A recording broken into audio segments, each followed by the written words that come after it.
আমার অনেক ভয় করছে, যদি ওনারা এখানে দেখে ফেলে আমাদেরকে তাহলে তো এবার আমরা শেষ। আর খুঁজে পেলেও কিচ্ছু করতে পারবে না, আগলে রাখবো।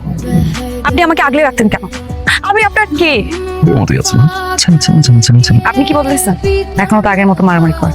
গার্জন করি তোমার জন্য। আমার জন্য কেন? আমার তো ভালোবাসে। আপনি আমাকে ভালোবাসেন? আরে আপনি তো ভালোবাসেন আপনার ফ্রেন্ড জেরিনকে ভালোবাসেন। জেনকে ভালোবাসলে কেন গিয়েছিলাম সিলেটে? মিথ্যে বাহানা দিয়ে কেন গিয়েছিলাম তোমার কাছে, তোমার বাসায়? কেন তুমি ভালোবাসতাম বলে? মিথ্যা কথা। আমি সেদিন আপনার সাথে দেখা করার জন্য আপনার হোটেলে গিয়েছিলাম, আপনি সেদিন ছিলেন না। আপনার জন্য একটা চিঠি লিখে এসেছিলাম, আপনি সেদিন আসেননি। আমি সারাদিন আপনার জন্য সেখানে অপেক্ষা করেছি। আবার আপনি আমাকে জানার পর্যন্ত নাই যে কেন সেদিন আপনি আসলেন না। হয়তো সেদিন আমি চিঠিটা পাইনি, আমি চিঠি পেয়েছি গত পরশু দিন। जिसने पूछा